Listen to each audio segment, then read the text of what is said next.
Hello students, कैसे हैं आप सब? आई होप आप सब बहुत अच्छे होंगे। सो स्टूडेंट्स, आपने कल वाला पढ़ा था या नहीं करा था? एक बार आप देख लीजिएगा। कल मैंने characteristics of chemical reactions complete कर दिया था टॉपिक। आज उसके कुछ क्वेश्चंस हम देख रहे हैं विद आंसर वर्ड्स हैं। Why is respiration considered as the exothermic process? Respiration को एक्सोथर्मिक प्रोसेस में क्यों कंसिडर्ड किया जाता है?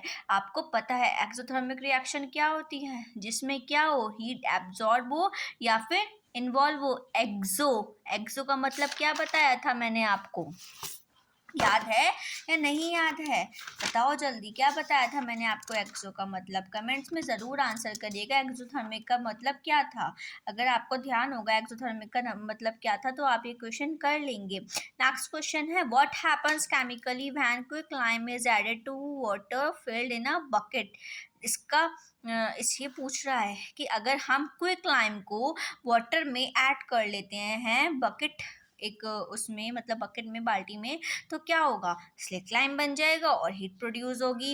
नेक्स्ट क्वेश्चन है, why should magnesium ribbon be cleaned before burning in air? हम क्यों जो मैग्नीशियम रिबन को सैंड पेपर से क्यों साफ करते हैं? जब हम उसको एयर से बर्न करने वाले होते हैं वो इसलिए साफ किया जाता है बिकॉज उसको जैसे ही हम मैग्नीशियम को बर्न करेंगे without any use of sand paper तो वो बर्न नहीं हो पाएगा, वो उसकी रिएक्शन थोड़ी स्लो हो जाएगी। और अगर हम उसको सैंड पेपर से साफ कर लेंगे तो वहाँ पर कोई भी ऐसी प्रॉब्लम नहीं आएगी और ऑक्साइड की लेयर भी वहाँ पर नहीं बनेगी। नेक्स्ट क्वेश्चन आता है, why photosynthesis considered as an endothermic reaction? तो इसका आंसर भी आप बहुत अच्छे से जानते हैं। Give an example of chemical reaction. कोई भी एक एग्जाम्पल देना है केमिकल रिएक्शन का। तो आपके पास मैंने 4 रिएक्शंस आपके पास हो चुकी हैं। पहली Mg वाली, magnesium plus oxygen gives MgO। दूसरी आपके पास Zn वाली, Zn plus H2SO4 gives ZnSO4 plus H2। Next और भी हैं, मैग्नीशियम जब डाइल्यूट HCl के साथ रिएक्ट हो रहा था। और नेक्स्ट थी, 2 रिएक्शंस और थी, आप देख लीजिएगा वो पिछली वाली रिएक्शंस में वो कौन कौन सी रिएक्शन थी। एक थी शायद जिसमें कार्बन डाइऑक्साइड इवॉल्व हो रही थी, एक थी जिसमें प्रेसिपिटेट बन रहा था। नेक्स्ट क्वेश्चन है, give the name of characteristics of chemical reaction with one example. तो इसमें सारी की सारी कैरेक्टरिस्टिक्स दे दोगे। जो कैरेक्टरिस्टिक्स आपको लिखवाई गई थी वो कौन कौन सी थी? Evolution of gas, formation of precipitate, change in colour, change in temperature, change in state. इसमें एक एग्जाम्पल बताया था, किसी किसी में 2 या 3 भी थे, तो आपको सिर्फ और सिर्फ एक एग्जाम्पल देना है। Next question, what does you mean by exothermic and endothermic? तो ये तो बहुत अच्छे से क्लियर हो गया होगा कि एक्सो एंड एंडो से आप रिएक्शन से आप क्या समझते हैं। एंड लास्ट क्वेश्चन है, what do you mean by precipitation reaction? तो ये भी आपसे हो जाएगा। अगर नहीं होगा तो प्लीज़ आप मेरे को बता देना, मैं दोबारा उसको एक्सप्लेन कर दूंगी। ओके, एंड नेक्स्ट टॉपिक आज हम पढ़ेंगे केमिकल इक्वेशंस। केमिकल रिएक्शंस आपका कंप्लीट हो चुका है, आज हम पढ़ेंगे केमिकल इक्वेशंस। बहुत दिन हो गए थे केमिकल रिएक्शन को चलते हुए, डल रहा था, धीरे धीरे धीरे धीरे करके शुक्र है वो ख़त्म हुआ। क्योंकि देखो, हर एक टॉपिक को अभी से ही डीपली पढ़ लोगे तो आपको पढ़ने की आदत भी पड़ेगी एंड 11th-12th में कोई प्रॉब्लम नहीं आएगी। वरना बहुत सारे बच्चे जिसको ये भी नहीं पता होता कि केमिकल रिएक्शन कैसी होती है और कैसे बनाई जाती है, मतलब कि इक्वेशंस कैसे हम उसको मतलब कैसे बताऊं कि हम दोनों के दोनों रिएक्टेंट एंड प्रोडक्ट को कैसे इक्वल कर सकते हैं। किसी किसी बच्चे को इतना भी नहीं पता होता, इसलिए बेटर है कि हम पहले ही उसको क्लियर करते हुए चले तो आगे आपको प्रॉब्लम नहीं आएगी।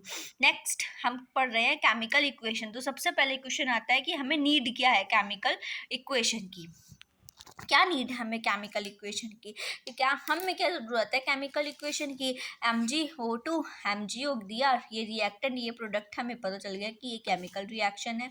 ठीक है, हमें इसे बैलेंस करना पड़ेगा। क्यों बैलेंस क्यों करना पड़ता है? हम बैलेंस क्यों करते हैं? Because of the law of conservation of मास।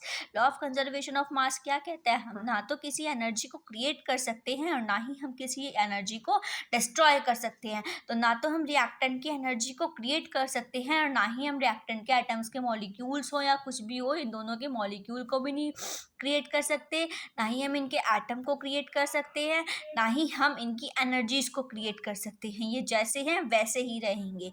बस हम क्या कर सकते हैं, मैग्नीशियम का एटम के 2 मॉलिक्यूल्स ले सकते हैं, 2 एटम ले सकते हैं, ऑक्सीजन के 2 मॉलिक्यूल्स ले सकते हैं, MgO, फिर उस हिसाब से बन जाएगा। लेकिन यहाँ पे रिएक्टेंट साइड में हम देखेंगे कौन कौन है, Mg एंड O है।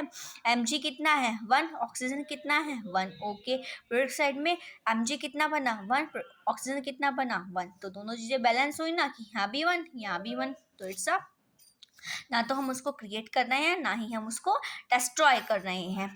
इन अ केमिकल रिक्वेशन, केमिकल किसी भी केमिकल रिक्वेशन में 3 चीज़ें बहुत ज़्यादा ज़रूरी होती हैं। वो क्या क्या, एक रिएक्टेंट, एक प्रोडक्ट और एक कोई भी कैटलिस्ट या एंजाइम या हीट, जो उस रिएक्शन में as a role of catalyst play करेगा, वो बहुत ज़्यादा ज़रूरी होता है। रिएक्टेंट भी ज़रूरी होता है, प्रोडक्ट तो हमें मिलेगा ही मिलेगा। अगर रिएक्टेंट होगा तो प्रोडक्ट तो आएगा ही आएगा, लेकिन अगर कैटलिस्ट नहीं होगा तो या तो उसकी रिएक्शन स्लो हो जाएगी या बहुत ज़्यादा फास्ट हो जाएगी, जो चीज़ हमें नहीं चाहिए। मेनली केमिकल रिएक्शन की बहुत बार आ जाती है कि डेफिनेशन को एक्सप्लेन करिए, क्या होती है केमिकल रिएक्शन। तो इन अ शॉर्ट वे आप ये लिख सकते हो, the method of representing of chemical reaction with the help of symbols and formula to the substance involved in it. It is known as the chemical equation। कि एक ऐसा method chemical reaction को represent करने का symbol और formula की help से, जो कि सब्सटेंस में कन्वर्ट हो जाता है, उसको बोलते हैं हम केमिकल इक्वेशन। जैसे हम ये थोड़े लिखेंगे zinc plus sulphuric acid give zinc sulphate plus hydrogen, तो इनको लिखने में इतना ज़्यादा प्रॉब्लम क्रिएट होगा कि पहले उनके नाम लिखो। इससे अच्छा हम उनके सिंबल्स ना ले लें, zinc plus H2SO4 gives ZnSO4 plus H2, that is reactant, that is product. Clear है ना इतना चीज़ें। अब नेक्स्ट आती है एक ये यहाँ पर एक पॉइंट आता है कि जो केमिकल रिएक्शन है वो एक शॉर्ट हैंड मेथड है केमिकल रिएक्शन को रिप्रेजेंट करने का। केमिकल इक्वेशन एक शॉर्ट हैंड मेथड है केमिकल रिएक्शन को एक्सप्लेन करने का। ये 2 टाइप्स की हो सकती है, एक बैलेंस और एक अनबैलेंस। बैलेंस कैसी, जिसमें रिएक्टेंट एंड प्रोडक्ट साइड बिल्कुल इक्वल हो। कैसे आप कैसे देखोगे कि कौन सी इक्वल है और कौन सी इक्वल नहीं है, जैसे कौन सी बैलेंस है और कौन सी अनबैलेंस है। बैलेंस मतलब जहाँ पे दोनों तराजू बैलेंस है, और अनबैलेंस मतलब जहाँ पे ज़्यादा और जहाँ पे कम, यही होगा अनबैलेंस का मतलब। तो हम ये चीज़ देखेंगे केमिकल इक्वेशन में कि कौन सी केमिकल रिएक्शन बैलेंस है और कौन सी केमिकल रिएक्शन अनबैलेंस है। फॉर एग्जाम्पल मेरे पास है Zn plus H2SO4 gives ZnSO4 plus H2 Zn, पहला एलिमेंट कौन है Zn, दूसरा एलिमेंट हाइड्रोजन, तीसरा सल्फर, चौथा ऑक्सीजन। हमारे पास मॉलिक्यूल्स आ गए, एटम्स आ गए।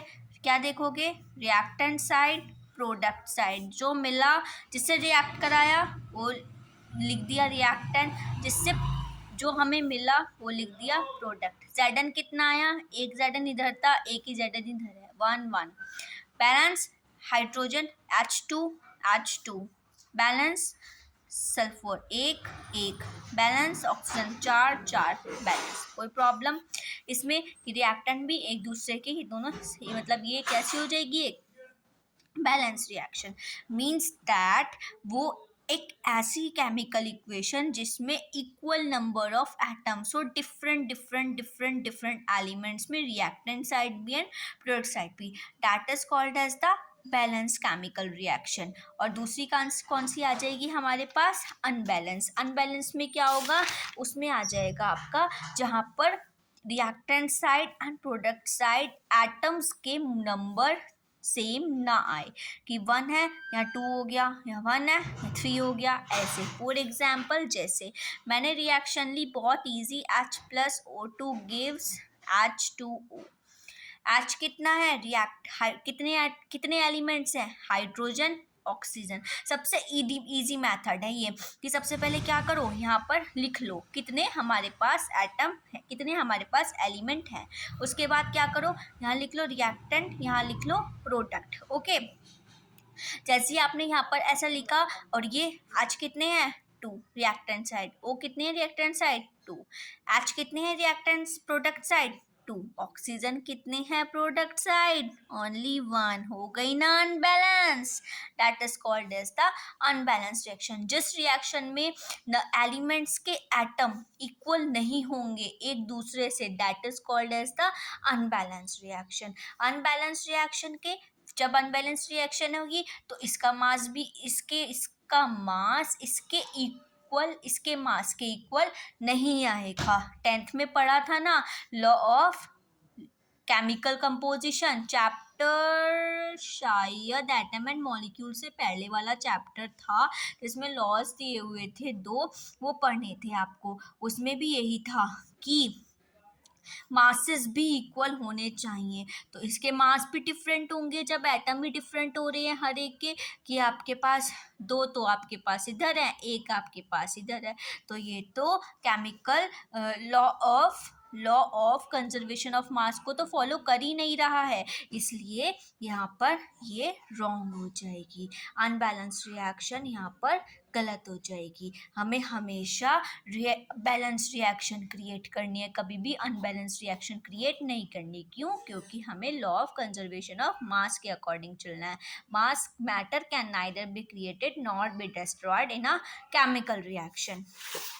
Total is the mass, the total mass of elements present in product of a chemical reaction has to be equal. So the total mass of element present in the reactant, it is the basic principle of balancing the chemical reaction. आ सकता है question, what is the basic principle of chemical reaction? balancing the chemical reaction, तो basic principle that is law of conservation of mass। तो समझ आया, clear हुआ क्या है chemical equations. आज के लिए इतना ही, कल मिलेंगे। कल हम करेंगे बैलेंसिंग, कैसे बैलेंस कर सकते हैं इन केमिकल रिएक्शंस को। आज थोड़ा सा तो एक्सप्लेन किया, कल उसके कुछ टूल्स भी बताऊंगी कि कैसे कैसे आप इसको एक्सप्लेन कर सकते हो और कौन कौन से स्टेट में ये रहते हैं। सो गाइस कल मिलते हैं। होप आपको ये वीडियो पसंद आई होगी। पसंद आए प्लीज़ लाइक करना, शेयर करना एंड सब्सक्राइब करना। बाय बाय, कल मिलते हैं एक नई वीडियो के साथ।